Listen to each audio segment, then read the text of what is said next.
Hi, this is Dr. Toby, your host on Health and Wellness. Thank you for joining our show today. We have a special guest, Dr. Carl Mangum, Associate Professor of Nursing at the University of Mississippi Medical Center, a psych nurse practitioner, a PhD in leadership, and the president of the Mississippi Nurses Association. He's a man of many parts. He's a father, he's a grandfather, he's a husband of nearly 40 years. He was left by his father who died early at the age of 13 and started with a single mom, raised him, and went from being a manager at a McDonald's to being a professor at a medical school, and today the president of the Mississippi Nurses Association. We have a fabulous man, but he's not just a man of fortune, he's a man of faith and family. He raised three sons. Two have served in the military, and all three are married to nurses, and he's done well in his family, in his faith, and his fortune. He's the head of his church deacon board. You would love to hear him. Get ready. Jesus is Lord.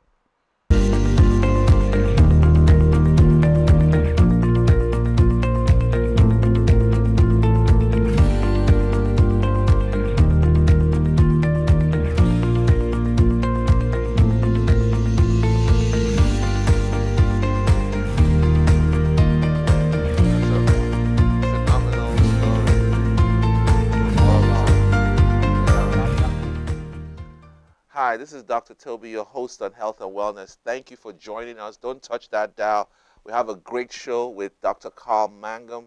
Carl is the president of the Mississippi Nurses Association. He's also a PhD in leadership. He's a faculty at the University of Mississippi Nurse School of Nursing, and he's also a psych nurse practitioner who sees patients on a daily basis, on a regular basis. He also works in a paramilitary organization for disaster relief, and we'll be talking a bit about that as we go along. But today, I want us to talk about Carl, how he rose from a single mom at the age of 13 to developing a legacy of faith, family, and literally fortune. So tell us a bit about your background. You said you grew up in Tennessee. Is that true? That's true. I grew up in Memphis, Tennessee. I was born and raised there. I was actually born in St. Joseph Hospital, right next to St. Jude Hospital, Oh, and wow. St. Joseph Hospital is not even there anymore. It was torn down probably 25 years ago. I think it was torn down to make room for St. Jude to expand. Oh, really? Yes, I was born to parents that were great parents. My dad was older when I was born. He was 63 when I was born. So. Wow. And he passed away when I was 13, and so and then Mom was a little older when I was born. She was 35, so I had unusual age parents offset there. I had one half brother and two half sisters, and of all of them, I'm the only one left alive. So they were much older than me, so I meet all the criteria for an only child. If you pull out the textbook and see only child, I kind of meet all that criteria. I don't play well with others, and I like my toys for my toys. So, and my wife reminds me of that a lot. So, but it's all good. I've learned to share through that. But I grew up in Memphis, graduated from Whitehaven High School. Go Tigers! And it was a good experience. And there are days I miss Memphis, but. Was that the hood where you were? I mean, I know St. Jude is kind of in the hood area. Well, all of Memphis was in the hood back then. I grew up at 3rd and Brooks. I actually had to transfer over to Whitehaven High School for college prep. I was supposed to be going to Mitchell High School. Yeah, I was definitely would have been the minority. Matter of fact, I've been the minority in every place I've ever lived except for I'm 57 now, except for about 3 years of my life. Wow. The county I've lived in, I've always been the minority. Wow. So what was your experience? What you said you moved to Mississippi after high school? Well, no, I moved to, well, it was a little after high school. We moved, actually, we've lived, my wife and I, we've lived in Arkansas, Florida, and Mississippi, and a little while there in Tennessee. So. We moved to Mississippi after being in Arkansas for about 18 months, and we moved here for work. If you want to hear a quick God story, I'll tell you. So you got married out of high school? 1 year. 1 year out of high school. Wow. I don't recommend it. We were both 18. We had known each other for about a year. High And school sweethearts or what? no, she grew up in Missouri, and I grew up there in Memphis. She had moved to Memphis to stay with her mom, to live with her mom. Wow. And we met at a McDonald's. She worked at one McDonald's, and I worked at another McDonald's. And we had the same supervisor, so I was in and out of the store she worked out a lot. And I just happened to see her one day, and I said, "Hey, you look familiar." And That's how. come June, it'll be 39 years Wow. married. If we Wow. make it to June, let's see, March, April, May, 3 more months. So things are looking good, though. So we'll see. So that's how we ended up You got together. married at 18. Got married at 18. Again, I do not recommend that. That is. And we had all three of our sons. We have 3 sons, and we had all of them by the time we were 25. And we still didn't have a college degree between us at that time. We got all of our college degrees after that, and Wow. I have 5 now. She has 4. She has 3 Wow. master's degrees, and so when people say you can't do it, yeah, you can. You were about to tell us the God If story. if you're Yeah. going to do it, thanks for redirecting me back. That's a good redirect, by the way. We were there in we were in Forest City, Arkansas. It's about 40 miles west of Memphis, there on I-40. And I was going on my first day of vacation. Christina was pregnant with our second child, Benjamin. Shout out to Benjamin.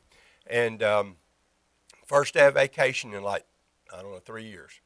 And the manager called me in. I was working at a Bonanza Steakhouse, and they're all closed now, so no harm to them. And called me in, and he said, "I need you to come by the store." I said, "Okay." He says, "Carl, I have to let you go." So they fired me. He said, "Well, you're not being fired, you're being let go." I said, "It's the same thing, just different words." And he says, "It's not me doing this, it's the company." And you could tell he'd been up all night. He was sick to his stomach. His face, you could tell that it was hurting him bad to do this. He didn't want to do it. He was being forced to. And so that's okay. But they did me good. They gave me 2 weeks' pay, my 2 weeks vacation pay also. So they paid me for an entire month and let me go. And there we were. No other family or friends there. My mom and my brother and her mom lived in Memphis, 40 miles away. And so, what are we going to do? I didn't have a college degree. She didn't have a college degree. We had no other experience. I just had the food business. She was working at a furniture company over in Memphis at the time. And we were like, "Lord, what are we going to do? God, what do you have for us? It's up to you. You're going to have to point us in the direction. Please do it quick. We don't know what to do." So I drive to Memphis, pick her up, go to my mom's house, and just praying, "Lord, show us something, please." I have no, what do we do? Before that, while I was in high school, I'd worked at McDonald's in Memphis. And McDonald's in Memphis at the time had about 25 stores. They had one single owner, and I don't know how many they got now, but about 25 back then. And so I knew one of the supervisors was down in Jackson, Mississippi, working for the owner down there. It had 15 stores. And me and my wife talked about it. And I said, "Do you think I ought to call down there?" His name was Mark. And I said, "Do you think I ought to call Mark and see what he's got? I mean, just see." So we stopped at a payphone. And for those of you that don't know what a payphone is, you could stop and put a quarter in and actually call somebody. So, and I called him. I said, "Hey, Mark, this is Carl Mangum. I happen to be looking for a job. Do y'all have any openings down there?" He says, "Yeah, Carl, when can you come down and talk to us?" And I said, "I can be there tomorrow." And he said, "Yeah, come on down. I tell you what, you call me about 8 in the morning when you get here." I said, "I'll do it." Wow. So I went back to my mom's house, and we went back to Forest City, got some clothes, and went back to my mom's house, got my oldest son, Carl, and we drove to Jackson. And I had some aunt and uncles that lived in Jackson. We'd call them. They said we could, stay with them. And called Mark the next morning. He set up an interview. I think I had to be there at 10. Went to the main office, interviewed with them, interviewed with the CEO and all that. And they called me that afternoon and offered me a job. Wow. And they said, "We want you to be a store manager." And I was like, "Well, I've never been a store manager." "Well, we're going to send you to Hamburger University." That's a real place, by the way. I graduated Dean's List, and we want you to run a store for us. And I'm like, great. Well, I've still got to move from Forest City, Arkansas to Jackson, Mississippi, and that's about 250 miles. They said, well, we're going to put you on salary and start paying you now. We're going to pay all your moving expenses, and we're going to, if you need to hook up any utilities or pay a down payment on an apartment or anything like that, we're going to pay all that too. Wow. And you were 22? I was, no, we were, yeah, about 23. Wow. Because we had Carl.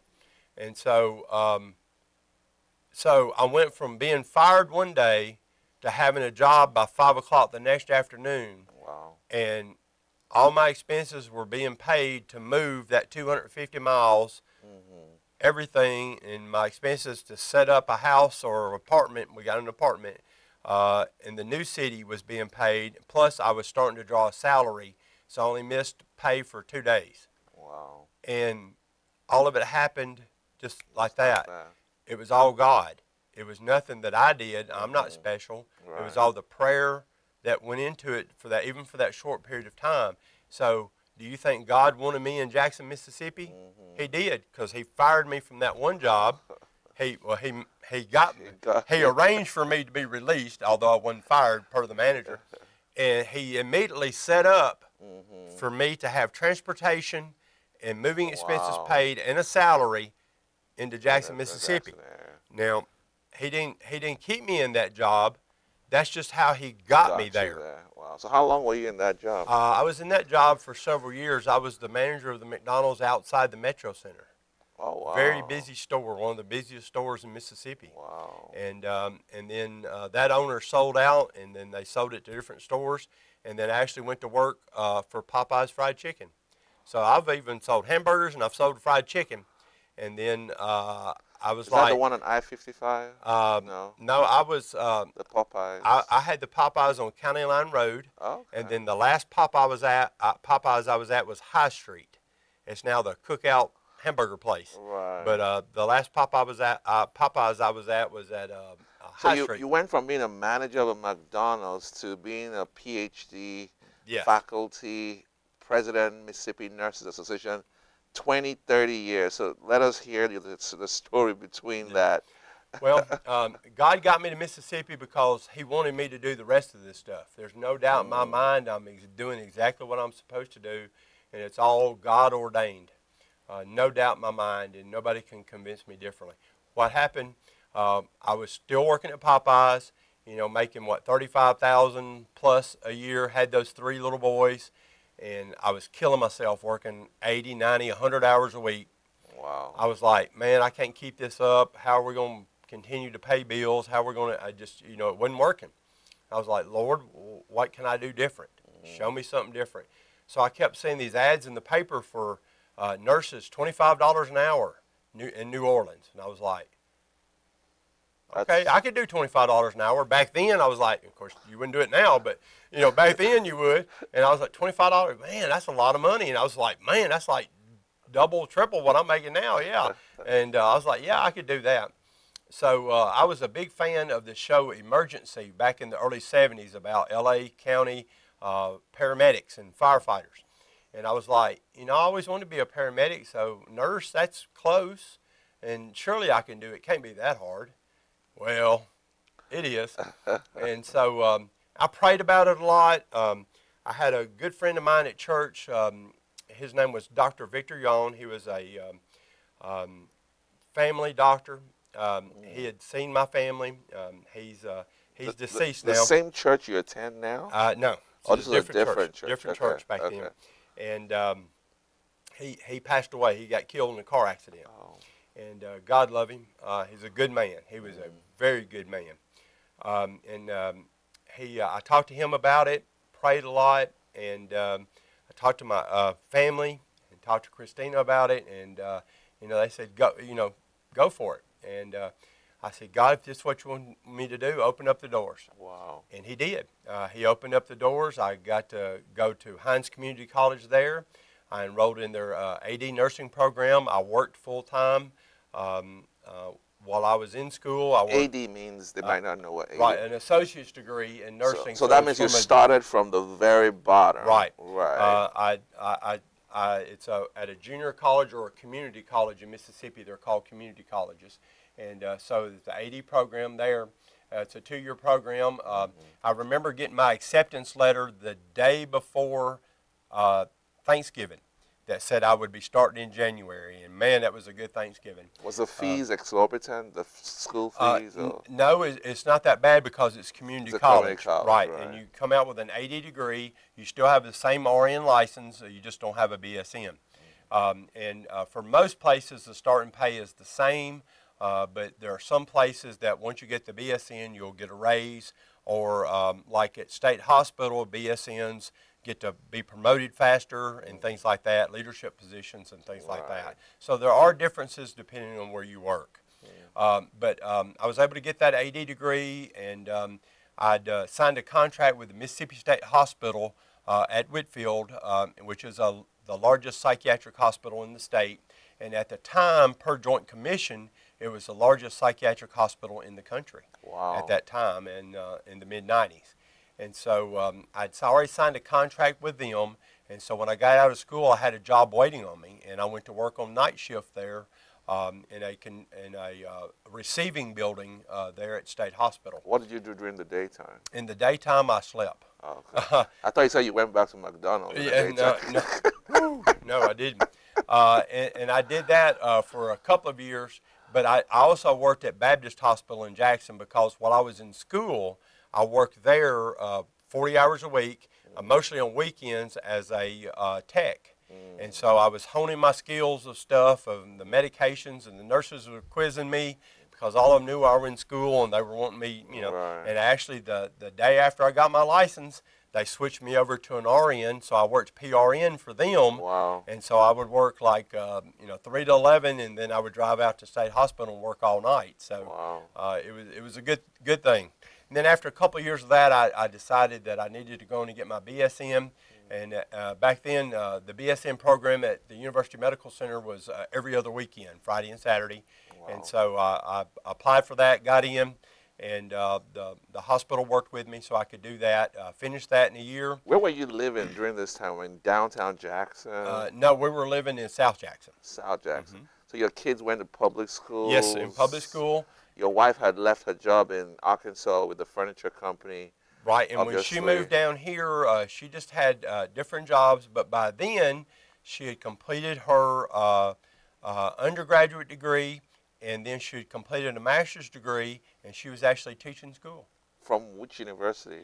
Her undergraduate degree is in mathematics from Belhaven, and she has a master's degree from Mississippi College, and she has a second master's degree from back at Belhaven. She has one in education supervision, and the other one is a master's of business administration. All while taking care of 3 boys. Right, and while I was in school too, we did it the hard way, I'm telling you. But when people say they can't do it, you can.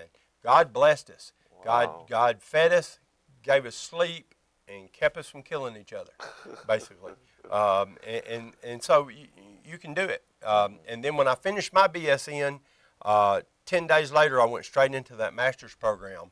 And my master's in nursing education, and I got it there at the University Medical Center also. That was a year's program, the BSN? The BSN was, RN to BSN is a year's program. Years long. Wow. And then straight into the master's program for nurse educator.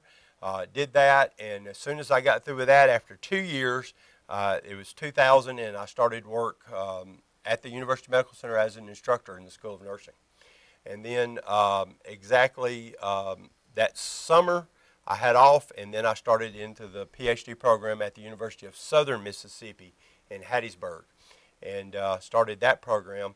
Now that took me a little bit longer. I hate to say that it took 10 years, but it did. Oh, yeah. I finished That's a PhD. Yeah. I finished it in 2010, but in that time though, 9/11 happened, 2001. My mother died, my brother died, and just a lot of life things happened. The fact that you had to drive to Hattiesburg. Yep, I had to drive to Hattiesburg. Sometimes it was 2 times a week, depending on what was going on. Sometimes it was at night, depending on the class. And so, but I was able to get a grant from the Mississippi Office of Homeland Security to pay for my project. I was able to complete it. defend my dissertation, and I passed all my comps on the first try. Wow. Praise the Lord on that. I prayed hard on that. That was the only thing that scared me were those comps. But I was able to pass everything and And by finish this one time, you PhD. were rising up the faculty ladder. Yes. By then, I was a assistant professor Okay. and moving up, and because you can't really go above that without a doctorate. It kind of freezes you there. And then after the doctorate, I was able to move up to associate professor. And then after that, I've served since then. I went back and got a postgraduate degree, and that's how I got my nurse practitioner. Wow. And since I'd already been to school there, and believe it or not, that nurse educator track back then was a CNS track too. And so I already had my advanced pharmacology and things like that. It really prepared you to be in those clinical roles. So I only had like 1 or 2 extra classes I had to take to So somebody be would say ready for you're that. a grass to grace story, you know. Yes. Literally, God took you from grass, raised you up by grace, Yes. from flipping burgers at McDonald's Yep. to being a professor in a nursing school. And now, how did you end up the president of the Mississippi Nurses Yeah, Association? that's a big story. I really don't know how. Back several years ago, about 10 years ago, I served as the vice president of the association for 2 terms. I've been a member now for 20, Wow. I don't know, 6 years or so, 25, 26 years of the Mississippi Nurses Association. And I'm a big believer in the association. We do a lot of things for all the nurses of the state, not just the RNs, but the advanced practice nurses, the NPs. We work closely with all of them. And a lot of things we think of the Mississippi legislature and the laws and stuff that protect nurses and protect the public. But more than that, we bring nurses together. We do a lot of things like our annual convention every October, a lot of CEs, and just a lot of networking. Right. But those things in the legislature are the things that we think of first because of things to protect nurses, but also to help move nursing forward. There are a lot of times that people will introduce bills that would affect nursing, but would also affect the public. But again, you're a minority yes. in this job. In nursing, men of the workforce, men make up about 5% of the nursing workforce. In schools, they make up about 10% of nursing students. So we're definitely the minority. And yes, I am the first guy to hold the office of president. I was the first guy to hold office of vice president in this association. And currently, the president of the American Nurses Association is a gentleman. A gentleman, okay. And Ernest Grant is his name. He's from Okay. North Carolina. Shout out to President Grant. I hope to get to see you here in a couple of months at our assembly. And but it's one of those things that I'm just a big believer in the association and what it does, and my heart is for nurses. And part of the thing that I left out is that my 3 sons are all married to nurses. Wow. One of the nurses I taught, and no, she wasn't married to my son when I taught her, so it was afterwards. And now she has a master's degree, and she teaches nursing at Hinds Community College. Wow. And then the other 2 daughter-in-laws became nurses after they married my sons. Oh, wow. So I think I had a little influence on that. I hope I did anyway. One is now a psych nurse practitioner, Wow. and the other one is finishing up her master's degree to be a nurse midwife. And so it's important to me that nurses are taken care of, and nursing remains up front. We're still the backbone of healthcare. Most people don't realize that, and we make up the majority of the healthcare workers that are out there. Right. And without nurses, things start to fall apart. And I think we saw that at COVID. A lot of those stories that you heard during COVID were true. And a lot of those things that nurses did would just amaze you. It's just remarkable about what nurses do. And I'm there to promote nurses to move nursing forward in Mississippi. Right. And that's where my heart is. Had nothing to me being a guy. It just happened to Right be. time, right place. Yes. Now, we have a problem with keeping nurses. How do you suggest we get around that? Is it that nurses are not enough, or we don't have, the pipeline is not pumping out enough, Right.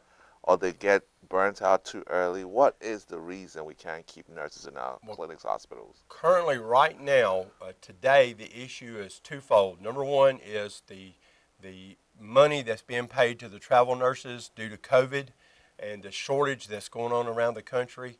You know, I really can't blame the nurses that have taken those jobs to, you know, make $3, $4, $5,000 a week.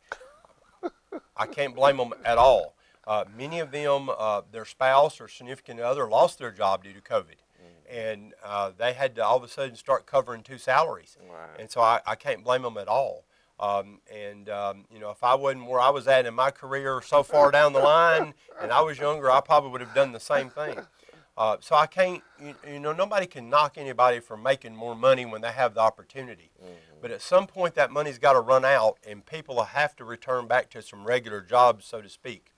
The other issue that we're facing right now is just the pure burnout. Nurses that have stayed in those facilities, and even the ones that have done some of the travel nursing, are burnt out. They've worked shorthanded, and they've done incredible jobs, sometimes working more than 12 hours a shift.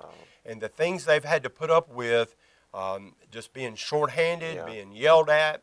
And the other thing people don't realize right now is the attacks that go on nurses. Right. The verbal and physical attacks that happen to nurses. And I really want people to understand this. And I'm not knocking any of the public that's out there. Love you very much. But there are some people that don't hand out that love, kind, grace stuff, and they come in yelling, screaming at the nurses, and some of them physically attack the nurses.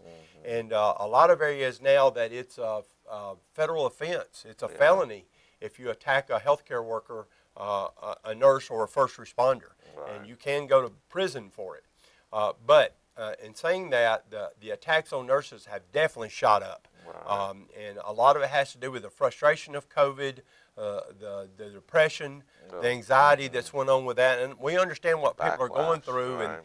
But coming in threatening a nurse is not the way to get it done, because you know, So some are leaving in their mid-careers. correct. They're just tired, and they're better off going home, and they're deciding to go home and just stop being a nurse, period. Well, you can do some documentation nursing or something, I guess. Sure. Chart reviews or something. And I'm hoping some of those people will decide to come back. They just take some time off and say, okay, I've had enough time off, and they've refreshed their minds, and that they decide to come back. So nurses have always been our backbone in medicine, and we love our nurses. We're going to continue this show next week. Dr. Carl Mangum is a man of faith. He's a man of prayer. He's a man of family. He's going to tell us a few things that he's done over the years that have seen him get to the pinnacle of his career, even trusting in Jesus. Look forward to seeing you. God bless you. Jesus is Lord. Awesome.